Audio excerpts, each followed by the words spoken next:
Amém. Chegar aqui um pouquinho mais perto, para a gente conversar hoje um pouquinho mais de pertinho. Convido os irmãos a abrirem no livro de Mateus, capítulo 7.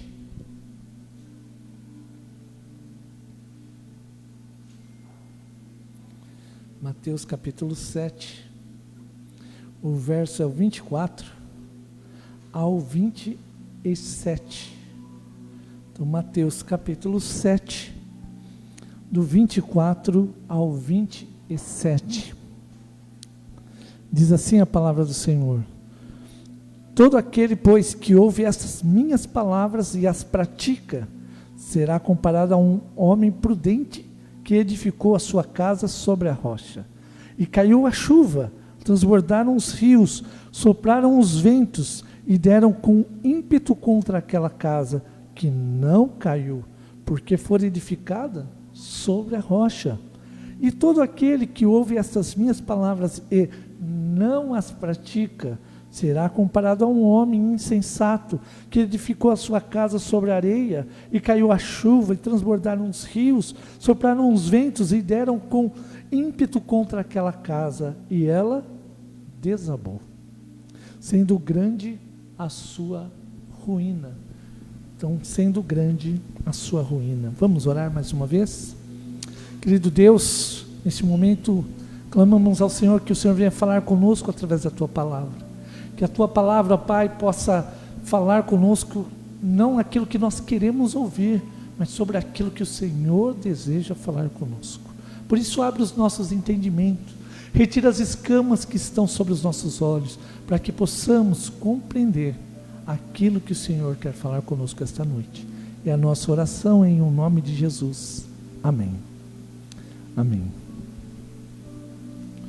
Quando eu li esse texto, num primeiro momento, eu fiquei pensando sobre o que o Senhor queria falar nesse texto com a igreja.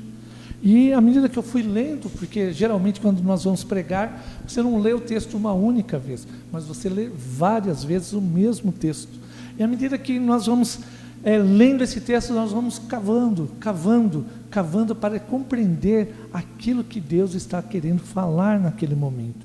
E quando eu olhava para esse texto, e olhando o contexto, onde Jesus está ali no Sermão do Monte, está trazendo vários parâmetros, ou vários ensinamentos para a igreja, o Senhor falou comigo esta noite sobre a prática da palavra de Deus.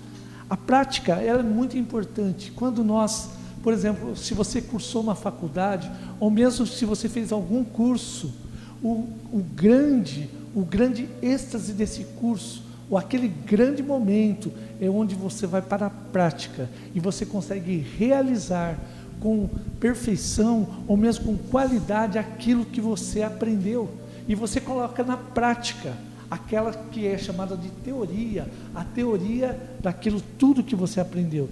Deixa eu só soltar aqui, então tudo aquilo que você aprendeu, agora você traz para a prática. E quando Jesus agora está conversando com os discípulos a respeito desses dois fundamentos, ele está dizendo que a prática é essencial na vida cristã. Por isso, agora quando nós olhamos para o texto, Jesus vai trazer dois modelos. Um modelo da pessoa que construiu uma casa, e essa casa foi bem construída, e aquela outra pessoa, chamada insensata, a qual ela construiu uma casa sim, mas sem observar os parâmetros devidos. Assim também muitas pessoas vivem a vida cristã. Por isso Jesus, agora usando esse exemplo, ele vai falar que muitos estão firmando a sua vida de uma forma que realmente Cristo é a sua força, a sua rocha. Outros estão firmando a sua fé em coisas que são móveis.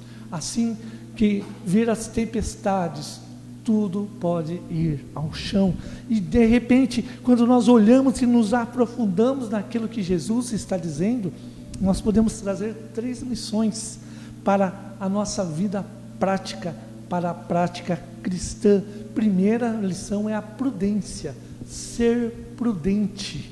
Prudente é aquele que pensa e age com cautela, com cuidado. E essa cautela ou este cuidado é essencial na vida cristã. Olha só o verso 24: todo aquele, pois, que ouve essas palavras e as pratica, será comparado a um homem prudente. Um homem prudente é aquele que, diante de uma construção, se você já tentou fazer uma construção ou construir algo, você vai perceber que precisa ter um projeto. Quando nós mexemos na nossa igreja, a primeira coisa que nós precisávamos era de um projeto. Apesar de olhar para a igreja, para a estrutura, para fazer a reforma, nós precisávamos ter um projeto. E neste projeto, depois nós passamos a calcular quanto custaria este projeto. E depois que nós calculamos, nós fizemos uma planta, a planta a qual nós aplicaríamos para adequar às nossas condições. E finalmente, nós fomos agora contratar pessoas para que pudessem realizar aquilo que nós estávamos nos propondo. Assim também, olhando para a vida cristã, nós precisamos ser prudentes. E como eu posso ser prudente? Primeiro, planejando. Eu planejo como a minha vida vai ser em Cristo. Eu posso ir à igreja, ouvir falar de Jesus, eu posso ouvir grandes coisas, grandes pregadores, mas eu preciso planejar a minha vida pessoal com Cristo. Eu preciso me planejar na minha leitura bíblica. Eu preciso ler a palavra de Deus. Hoje pela manhã nós falávamos sobre o falso profeta. E o falso profeta, uma das questões ou grandes sinais que apontam é a apostasia, na verdade a falta do conhecimento da palavra de Deus, o qual o anticristo enganará, não começará enganando fora, mas enganará a própria igreja e, se possível, até os eleitos. Assim é o alerta do Senhor Jesus. Sabe por quê? Porque a leitura da palavra de Deus é essencial. A leitura da palavra, o tempo de oração. Quando Jesus fala sobre a oração, que ele diz: você quer orar? Entra no seu quarto, no secreto com Deus, porque a nossa oração precisa ser junto ao Pai. Ah, mas então não vale a oração que nós fazemos comunitária? Claro que vale, mas o Senhor diz, além do comunitário, eu quero conversar com você, assim como um pai amoroso, ele disse, eu quero estar com você. Percebe a diferença? Um pai que diz, filho, faça. Agora um pai que diz, filho, vamos lá fazer. É diferente. Assim Deus, quando Ele nos chama ao secreto, Ele começa a contar aos nossos ouvidos aquilo que Ele está realizando e fará através da minha e da sua vida. Por isso é importante esse tempo, ter essa prudência de não viver a vida cristã longe das orações e da palavra de Deus. Segundo, calcular o nosso tempo. Assim como nós calculamos o gasto de uma obra, também nós precisamos calcular o nosso tempo. Porque se você pegar na correria do seu dia, como é na correria do meu dia a dia, nós vemos que a Bíblia, a oração, vai ficando tudo como secundário, lá no final da fila. Mas se nós nos programarmos e calcularmos quando nós queremos orar, ler a Bíblia, reservar esse tempo e desligar os aparelhos que chamam tanta nossa atenção, você vai ver que a vida cristã, a sua vida e a minha vida vai mudando, porque agora nós começamos a olhar para o que Deus está fazendo. Hoje eu assistia, na parte da tarde, eu assisti uma pregação, e o pastor falava sobre essa questão da atenção. Foi bem curioso, porque ele falava, quando nós não temos como prioridade Deus, não colocamos esse tempo como prioridade em Deus, é como uma pessoa que está conversando com alguém e olhando num aparelho de televisão ligado. Ele rapidamente vai se perder, porque a sua atenção vai para aquela luz que fica à sua frente. Tem pessoas que dizem, mas a mulher faz várias coisas ao mesmo tempo. Claro, a mulher faz mesmo, faz muito mais que os homens, mas cientificamente está provado que nós, homens e mulheres, conseguimos ter atenção em apenas uma das coisas. Ou eu presto atenção na televisão, ou eu presto atenção na pessoa que está ao meu lado. Assim também com Deus. Muitas vezes nós queremos ter o nosso tempo de meditação, de oração, olhando para outras coisas, e nos perdemos, porque a nossa prioridade não está sendo Deus. Por isso, pessoas vão dizer: mas eu não consigo ficar muito tempo em oração. É a prática que nós vamos fazendo no nosso dia a dia. Nós precisamos praticar a cada dia, nós precisamos fazer repetidamente, assim como eu dou aula de violão, de guitarra, e os meus alunos, eles ficam repetindo, e às vezes eles olham para mim como que, e aí, já posso parar? Eu digo: não pode. Ou então eu digo: pode, porque eu sei que ele precisa repetir para guardar aquilo. Assim também a nossa prática diária com Deus, ela precisa ser repetida diariamente, mesmo quando a nossa carne está lutando contra a gente, dizendo: mas eu não estou com tanta vontade. Não tem problema, leia a palavra do mesmo jeito, se alimente. Quando você menos esperar, você vai ver que a sua atenção agora começa a se desligar de outras coisas, e somente Deus passa a ser o foco. Por isso, na vida cristã, nós precisamos ter prudência, sermos prudentes, termos essa atenção ligada naquilo que Deus está nos chamando a viver. Por isso é a prática diária. O segundo, também, se num primeiro momento nós precisamos ser prudentes, no segundo a gente precisa ter estrutura, se estruturar na vontade de Deus também. Olha só: e caiu a chuva, transbordaram os rios, sopraram os ventos e deram com ímpeto contra aquela casa, que não caiu. Por quê? Porque fora edificada sobre a rocha. Foi edificada sobre a rocha. Eu me lembro que há muitos anos atrás, eu não sei hoje como está, mas eu me lembro que assistia televisão e no jornal, na época que o Jornal Nacional falava sobre as notícias de verdade, e aí a gente assistindo a televisão, e me lembro de prédios, edifícios enormes em Santos que haviam rachado, e haviam grandes rachaduras, e até alguns estavam tombando, prontos para ser demolidos. Por que havia acontecido isso? Porque eles haviam construído em lugar arenoso, e aquele grande edifício, com a água do mar e a falta de estrutura no chão, aquele grande edifício que era tão bonito, onde pessoas se abrigavam, estava em ruínas, indo ao chão. Porque no momento em que ele foi construído, ele não foi construído num terreno adequado. Assim a palavra de Deus, quando nós pensamos sobre a estrutura e os valores que fundamentam a nossa vida, nós precisamos ter essa visão, onde nós estamos firmando os nossos conhecimentos, o nosso conhecimento, a nossa prática da vida cristã, porque as chuvas, elas virão, assim como no texto, uma grande chuva bateu, um grande vento bateu sobre aquela casa, e as dificuldades, elas vêm sobre as nossas vidas quando nós menos esperamos. Nós não ficamos lá dizendo: vou me preparar porque tal dia vai chover. Hoje nem o reloginho lá, o celular, ele marca correto, né? Está atrasando, está saindo fora do tempo. Quando Jesus fala sobre essa construção, ela fala que é para todos os dias, para todos sempre. Nós precisamos construir a nossa vida firmado na rocha. Por isso ele vai dizer: olha, caiu a chuva, transbordaram os rios, porque as chuvas vêm sobre as nossas vidas, e como nós passamos por elas, como nós resolvemos essas questões nas nossas vidas. Será que nós entramos em desespero? Será que nós saímos gritando pelas ruas?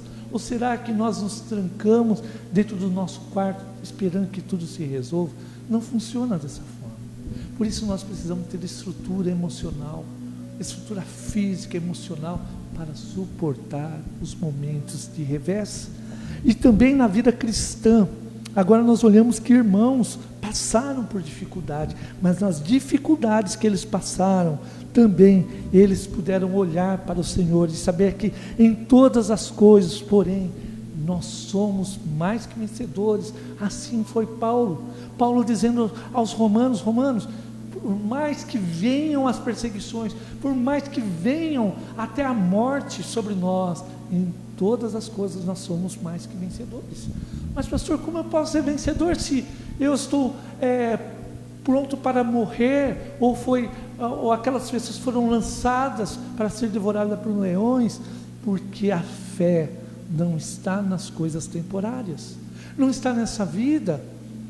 Hoje nós olhávamos, tem uma rachadurinha ali atrás, e nós olhávamos o templo, ali rachou um pouquinho. É assim a vida, porque o templo, a matéria, vai rachar, vai trincar, se não arrumarmos vai cair, porque assim é a matéria. Essa matéria vai cair um dia, vai virar pó, mas a nossa vida em Cristo, ela é eterna. Nós precisamos construir sim para a eternidade. Quando você constrói coisas para ficar nessa terra, você pode ter juntado muitos tesouros, mas o dia que você partir, você não vai poder levar um centavo daquilo que você juntou. Mas eu deixei de comer, deixei de fazer, não importa, você não poderá levar. E é isso que nós precisamos compreender, que nós precisamos construir de uma forma sólida para a eternidade, e que mesmo que venham as dificuldades, nós tenhamos essa certeza que Deus está conosco.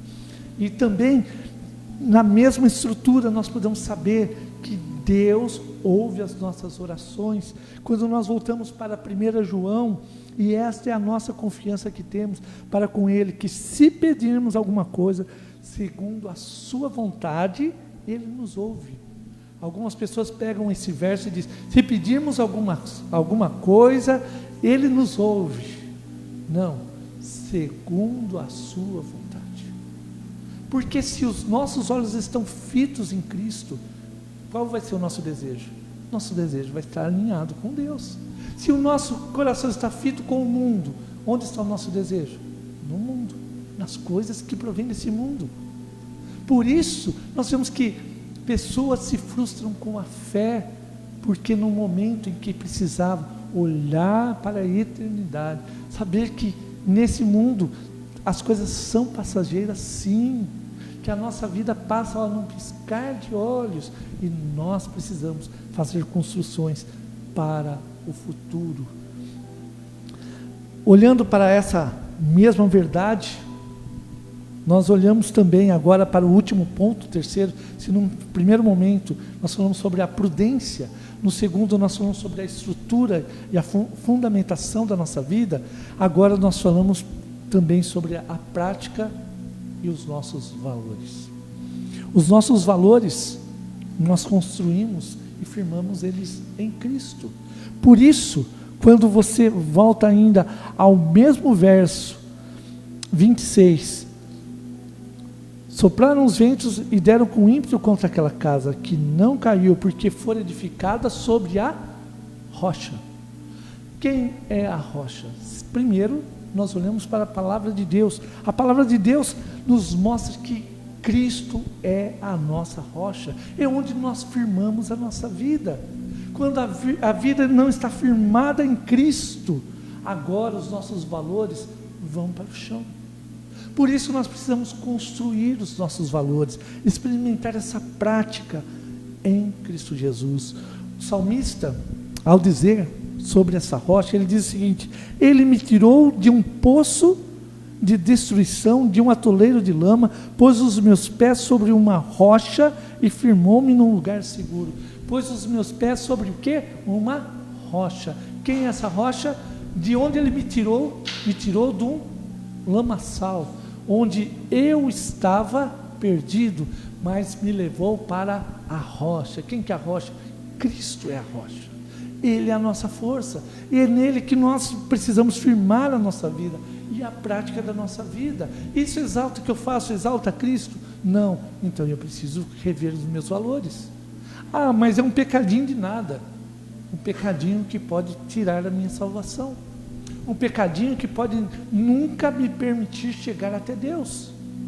Por isso, quando nós nos encontramos com Cristo, nós precisamos nos despojar do velho homem e da velha mulher também por completo. Nós precisamos deixar tudo aquilo que nos impede de chegar ao Senhor. Jesus, quando ele diz: quem quer vir após mim, faça o que? Negue-se a si mesmo. O que é negar a si mesmo? É dizer ao meu corpo, dizer às minhas vontades: eu vou abrir mão da minha vontade para que Cristo seja exaltado. Eu vou abrir mão da minha vontade para que o meu corpo seja glorificado em Cristo Jesus. Eu tenho vontade de fazer determinada coisa, eu digo: não vou fazer porque eu sei que isso não agrada a Deus. Então eu vou buscar um novo caminho, um novo rumo, para que em Cristo eu me encontre aprovado, eu me encontre aprovado. Quando nós olhamos para Samuel 22:32, pois quem é Deus além do Senhor? Quem é rocha senão o nosso Deus? O profeta Samuel, ele está olhando e dizendo: quem é Deus? Quem é esse Deus senão além do Senhor? Quem é esse Deus o qual eu posso colocar e depositar a minha confiança a cada dia? Ele diz: não tem jeito, somente Deus. Por isso, a prática da vida cristã, ela precisa ser realizada a cada dia. Então, como eu posso caminhar nessa verdade? Primeiro, a estrutura nos leva a entender. A construção nos leva, vou voltar aqui. A prudência nos leva a ouvir. A estrutura nos leva a entender. E, finalmente, essa construção de valores nos leva à prática da vida cristã. Que Deus te abençoe. Que você se levante como um homem e uma mulher firmado na rocha, que é Cristo. Que a vida cristã não seja apenas teoria, lindas palavras, porque são com lindas palavras que nós vimos pela manhã que muitos irão perecer. Porque nós não estamos para ouvir lindas palavras, nós estamos para ouvir as verdades do reino e vivenciar estas verdades. Nós precisamos nos levantar e dizer: eu quero viver a vontade do Senhor. Por isso, quando Jesus fala sobre os 2 fundamentos, terrível é para aquele que caminha longe do Senhor, porque quando vir a tempestade, tudo irá desabar. Mas para aqueles que estão firmados em Cristo, esses prevalecerão, e a cada dia se levantarão resilientes, se levantarão para a honra e glória do nosso Deus. Que Deus te abençoe grandemente e te fortaleça. Amém.